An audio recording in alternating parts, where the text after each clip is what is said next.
Stanley மருத்துவமனை ஆய்வுல நிரூபிக்கப்பட்டிருக்கு. 6 மாசங்களுக்கு வெறும் வயத்துல பழைய சோறு கஞ்சியை மட்டுமே சாப்பிட வச்சு 55 நோயாளிகளிடம் ஆய்வு செய்யப்பட்டதுல கடுமையான நோயால பாதிக்கப்பட்ட நோயாளிகள்ல குறைஞ்சது 13% பேருக்கு அதுக்கான அறிகுறிகளே இல்லாம போனதா சொல்லப்படுது.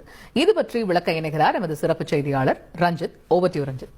வணக்கம் நேயர்களே. சமீப காலங்கள்ல சமூக வலைதளங்கள்ல எங்க பார்த்தாலும் நம் முன்னோர்கள் ஒன்றும் முட்டாள்கள் அல்ல அப்படிங்கிற பதிவுகள் தான் நிறைய உலா வந்துகிட்டு இருக்கு.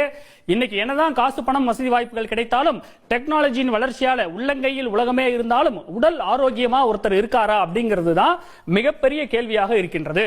கொரோனா கொத்து கொத்தாக நிறைய பேரை கொண்டு போயிடுச்சு. அதுக்கப்புறம் நல்லா இருக்கிற பலரும் திடீர்னு இறந்து போகக்கூடிய நிகழ்வுகள் அடிக்கடி நடக்குது. உடலை ஆரோக்கியமாக வச்சுக்க என்ன செய்யணும் அப்படிங்கிறதுக்கு பலரும் பலவிதமான யோசனைகளை சொல்லுவாங்க. ஆனா முந்தின நாள் வச்ச சோத்துல தண்ணியை ஊத்தி வச்சு மறுநாள் காலையில சாப்பிட்ட முன்னோர்கள் அதன் மகத்துவத்தை தெரிந்து வைத்திருந்தார்கள். ஆனா இன்னைக்கு பழைய சோறு அப்படிங்கிற வார்த்தையே மறைந்து விட்டது, அல்லது இந்த தலைமுறை மறந்து விட்டதுன்னு சொல்லலாம். நிலைமை இப்படி இருக்க பழைய சோற்றுல மருத்துவ குணங்கள் அதிகம் இருக்கு என்பதை நிரூபிச்சிருக்கு சமீபத்திய ஆய்வு. இதை செய்தவர்கள் சென்னையின் பிரபல ஸ்டான்லி மருத்துவமனையின் மருத்துவர்கள். முதல்ல அந்த ஆய்வு எப்படி நடத்தப்பட்டது அப்படின்னு நம்ம பார்க்கலாம். இந்த ஆய்வானது மேல்தட்டு மக்கள்ல இருந்து அடித்தட்டு மக்கள் வரை பயன்படுத்துகிறார்கள் இல்லையா. புழுங்கல் அரிசியில தொடங்கி பச்சரிசி, மாப்பிள்ளை சம்பா, ரேஷன் அரிசி, இந்த அரிசியில் வடிக்கப்பட்ட அந்த சோறை கொண்டு செய்யப்பட்ட அந்த பழைய சாதத்தை உண்பதால கிடைக்கக்கூடிய பலன்கள் அது பத்தி அவங்க ஆய்வை செஞ்சிருக்கிறாங்க. அதாவது இந்த அரிசிகளை கொண்டு செய்யப்பட்ட அந்த சோற்றுல தண்ணீர் ஊற்றி மண்பானையில் வைத்து ஆய்வு செஞ்சிருக்கிறாங்க. கோடை காலத்துல 8 முதல் 10 மணி நேரம் வரையிலும், மழைக்காலத்துல 14 மணி நேரம் வரையிலும் அந்த சோற்றை தண்ணீரில் ஊற வைத்து அதன் பிறகு அந்த ஆய்வை செஞ்சிருக்கிறாங்க. இந்த ஆய்வுல அவங்க கண்டுபிடிச்சது என்ன அப்படின்னு நம்ம பார்க்கும்போது, ப்ரோபயோட்டிக்ஸ், போஸ்ட்பயோட்டிக்ஸ் சொல்லப்படக்கூடிய குடலுக்கு நன்மை செய்யும் பாக்டீரியாக்கள் போன்ற நுண்ணுயிர்கள் வளர்வதை கண்டுபிடிச்சாங்க. லாக்டோபாக்கில்லஸ், லாக்டோகாக்கஸ் லாக்டிஸ், வெய்செல்லா, பீடியோகாக்கஸ் அப்படின்னு இது மாதிரியான இந்த நுண்ணுயிர்கள் இந்த பழைய சோற்றுல அவங்க உருவாவதை கண்டுபிடித்திருக்கிறார்கள்.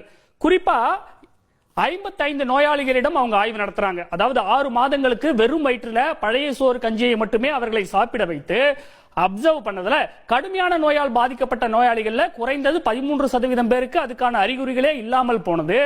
மிதமான நோயாளிகளிடத்துல 49% இருந்து அவங்களுக்கு இருந்த அந்த நோயின் தீவிரமானது 9% குறைந்து விட்டதாகவும் மருத்துவர்கள் சொல்லி இருக்கிறாங்க. குறிப்பா எரிச்சல் கொண்ட குடல் நோயால் பாதிக்கப்பட்டவர்கள் சுமார் 30% பேர் குணமடைந்து விட்டதாகவும் சொல்லப்பட்டிருக்கின்றது. இந்த ரிசர்ச்சோட ஃபைண்டிங்ஸ் இன்னும் இன்ட்ரெஸ்டா இருக்கு பாருங்க. அதாவது என்னன்னா, 100 கிராம் அரிசியில சோறு வடித்த பின்பு இரும்பு சத்தின் அளவு 3.4 மில்லிகிராம் அளவில் இருக்கு. 12 மணி நேரத்திற்கு பின்பு, அதாவது பழைய சோறாக மாறிவிட்ட பின்பு அதே சோற்றுல 73.91 மில்லிகிராம் இரும்பு சத்தானது இருப்பதாக அவங்க சொல்றாங்க. 21 மடங்கு வரை அதிகரிச்சிருப்பதாக மருத்துவர்கள் சுட்டிக்காட்டி இருக்கிறாங்க. அதாவது கர்ப்பிணி பெண்களுக்கு தினமும் தேவைப்படுகின்ற அளவை விட இது 2 மடங்கு அதிகம். ஆக மொத்தத்துல இந்த பழைய சோற்றை சாப்பிடுவதன் மூலமாக 10 பருவ பெண்கள், கர்ப்பிணி பெண்கள் ரத்த சோகை வராமல் தடுக்கும் ஆற்றல் அதற்கு இருக்குது அப்படின்னு சொல்லியிருக்கிறாங்க. சோற்றுல தண்ணீர் ஊற்றி பல மணி நேரம் ஊற வைக்கும் போது நொதித்தல் அப்படிங்கிற ஒரு செயல்முறை நடக்குது. அப்ப இரும்பு, கால்சியம், பொட்டாசியம் ஆகியவற்றின் அளவை கணிசமாக இது அதிகரிப்பதும் கண்டுபிடிக்கப்பட்டிருக்கின்றது. தொடர்ச்சியா இந்த பழைய சோறு கஞ்சி சாப்பிட்டு வருவதன் மூலமாக சர்க்கரை நோய், உடல் பருமன், இதய நோய்கள், சில வகை கேன்சர் கூட வராமல் தடுக்கும் என்று இந்த ஆய்வு செய்த மருத்துவர்கள் சொல்றாங்க. இவ்வளவு மருத்துவ பயன்கள் இருக்குது, நோய்களை குணப்படுத்துவதுங்கிறது மருத்துவர்களுடைய கருத்தா இருக்கு. மருத்துவர்களுக்கே இது ஒரு பெரிய சர்ப்ரைஸாக இருக்கு. அதனால பழைய சோற்றினை மக்களும் அதிகம் சாப்பிட்டு பலன் பெற வேண்டும்.